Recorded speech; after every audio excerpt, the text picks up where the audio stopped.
So the first thing we're going to do is review what the website looks like at this point. So if you remember from the last video, we have a login that works. We've registered an account.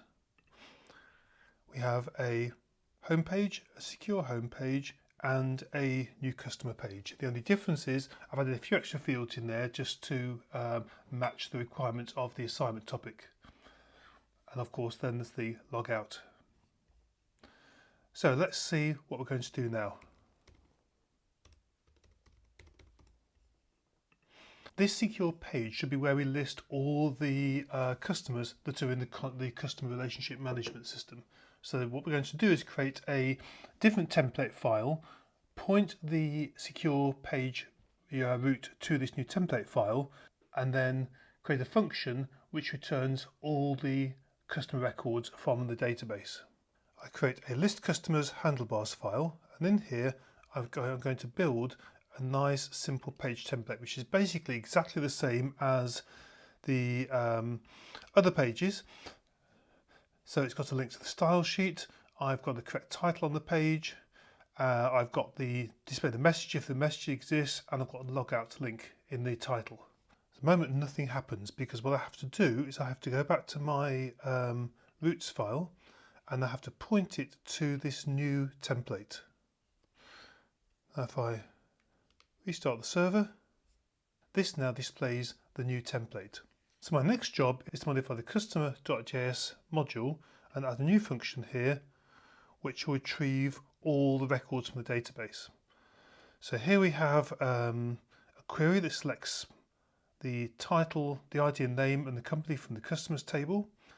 I'll display it, I'll echo it to the console, I'll run the query to retrieve the customers, display the customers and return them. And clearly to get this to work,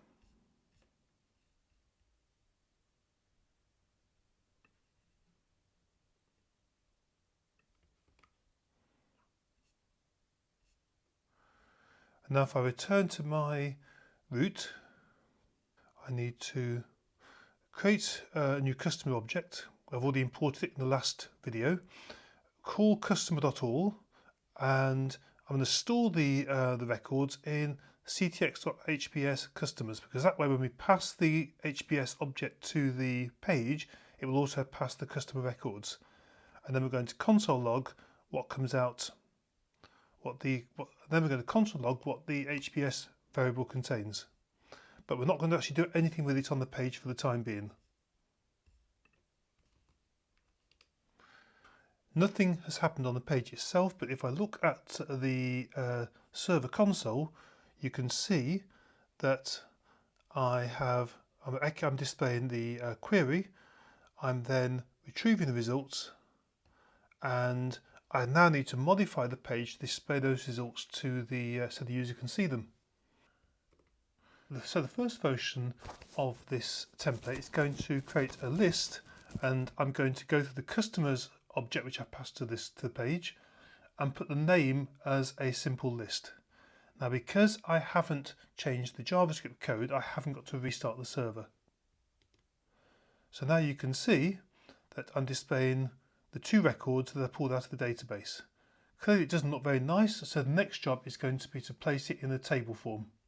So I'm going to replace this ordered list with a table, and the table is going to have 3 rows, name the company, and there's going to be a view link at the end to allow us to see the details eventually. So again, let's refresh the page, and you can see I've got the 2 database records in 2 rows. There's a bit of style going on, so have a look at the existing style sheet and you can see how I've done that.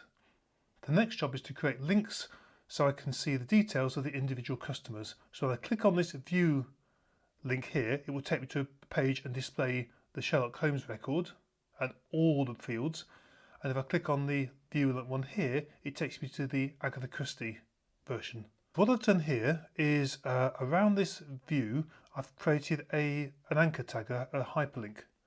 This URL consists of 3 segments: secure, details, and then there's a parameter which will be the ID of the specific record I want to view. So when I render the page, The first will render as 1, the second will render as 2.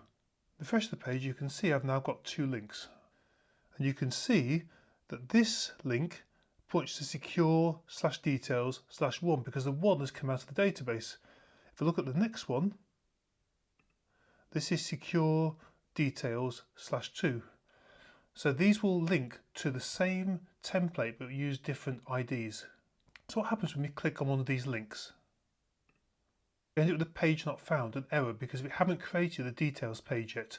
We haven't done the template and we haven't created the route for it. We're going to create a new page now called customer details.handlebars. And again, I'm always starting with the same basic template.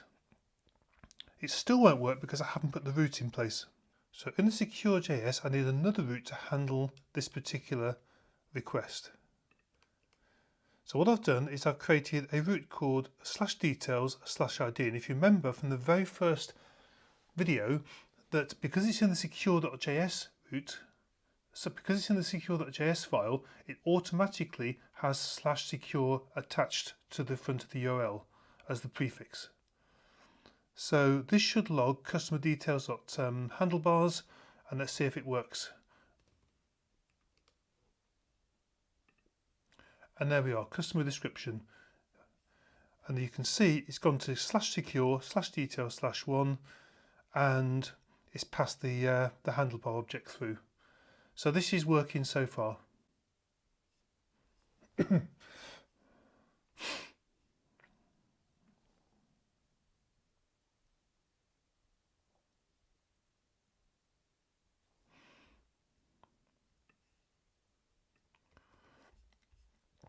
Now the next job is I want to pull out all the details of a particular record, all the fields. So this means I have to add a new function to my customer object, my customer module. So I've now created a very simple function called getById, and what this will do, it will take the ID that I have passed in the URL and it will simply log the ID and return true. So now in my secure route, I need to call this new function I've created. So we'll stick it in there. So I've added these 2 lines. I'm going to create a new customer object and call the getById and pass the parameter called ID. And then if you look in here, you'll see it's called it's print by ID and print ID1. If I go back and go to the second record, it's now calling the same function and passing ID of 2. So now what I need to do is create a query in this function which will retrieve all the fields for the record with that particular ID. What we're going to do is create a query to retrieve all the fields from customers where ID equals the ID that we passed in. I'll print the SQL statement to the console. I'll run the query and retrieve the record and then return the record. So we restart the server, and if we look at the console log, you can see it's pulled out all the information. You can see the address is actually on 3 lines with new lines between each line. That becomes important later. So here's the record that we pulled out. So now what we need to do is display the information on this page. So we go into the template page, which is customer details, and in the main section of the page we're going to create an article, and you can see that I've created heading 2, heading 3s. I've got a description list, and this should display each of the records. Instead of the title being customer description, I'm going to place the name of the customer in the heading 1. The handlebar object contains a field called customer, so when the data gets passed to the template, we have an object called customer, and then we can use the different properties like name, company, email to extract the pieces of data. Look at the page now, you'll notice now that all the data has been inserted into the page. So we go back to the customer list, click on the first user, and you can see that I'm using the same template but inserting different data into that template. Okay, so this is looking quite good, but there's one particular problem that they have on this page. And if you remember, the address was on 3 lines with new lines, but because HTML collapses white space, it's being displayed as a single line. So we need to find a way to insert line breaks between each of those lines of the address. The customer object, the address, isn't formed properly. We need to replace new line characters with line breaks.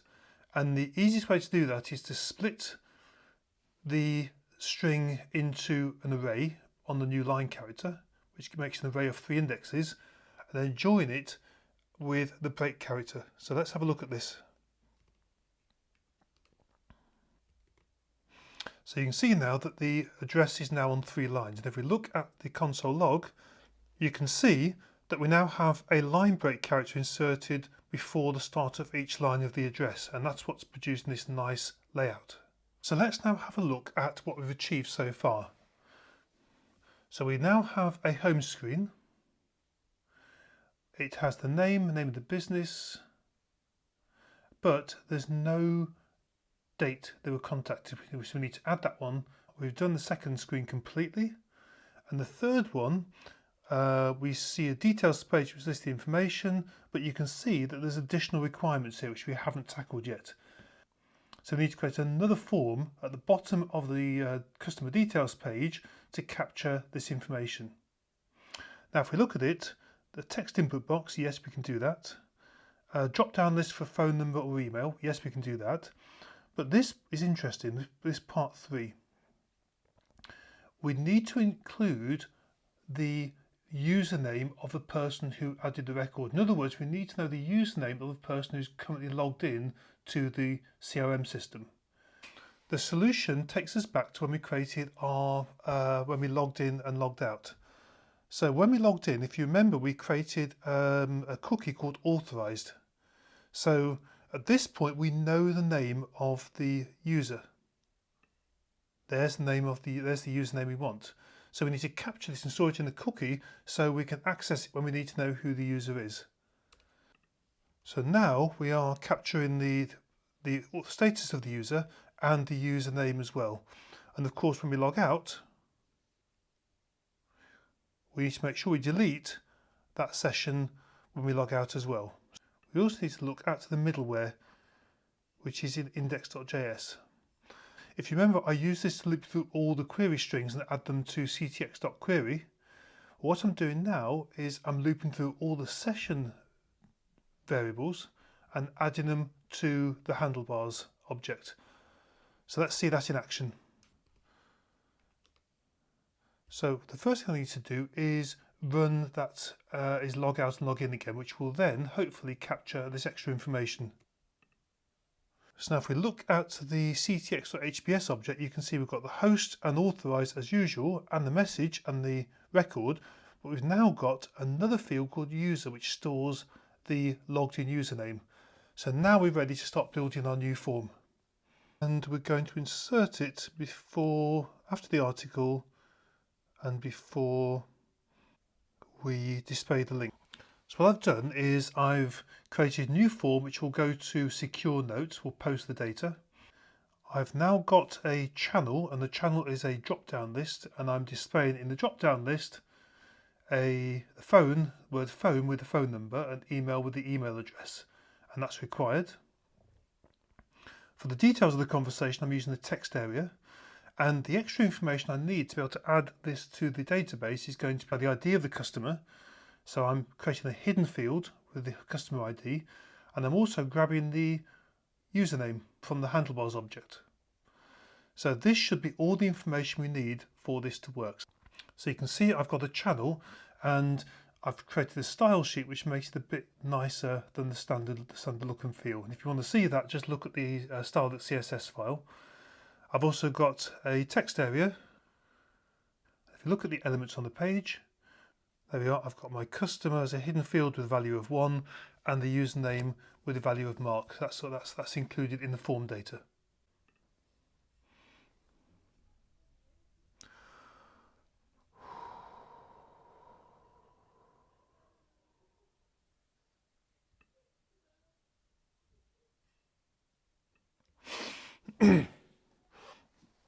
So now I need to create another route in my secure routes file to process this data.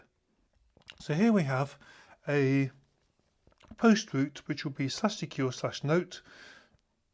Because I need the body data, I'm passing Caro body. I redirect if there's a problem, if not logged in.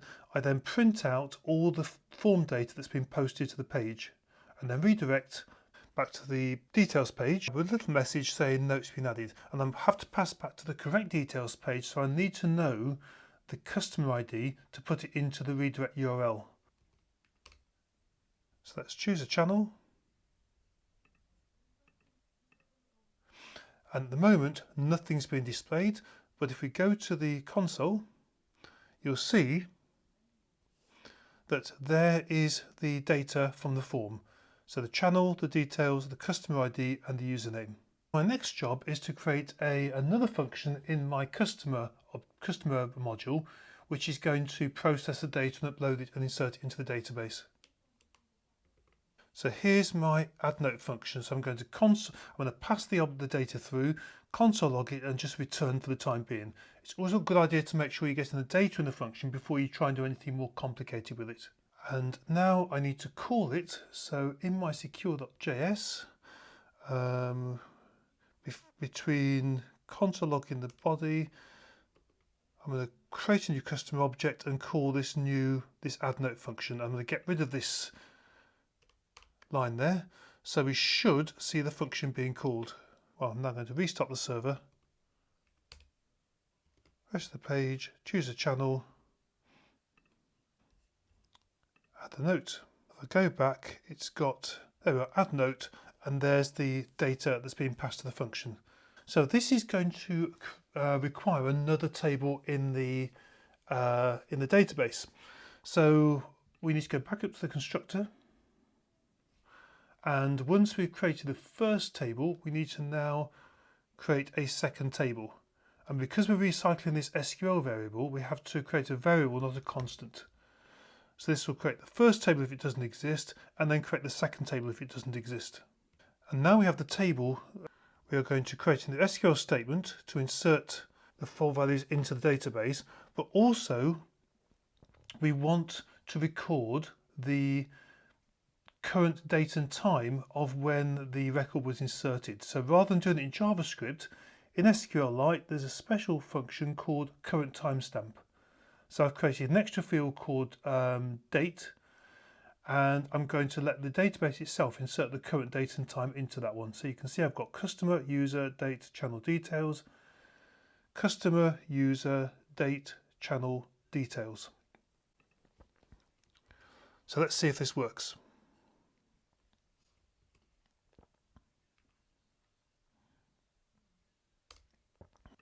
So phone call, little message there, and then add. So here we have the notes, that looks good. Browse data, notes, and there we have last record, index 4 for customer 1, Sherlock Holmes, inserted by myself, date and time, by phone, and there's the message.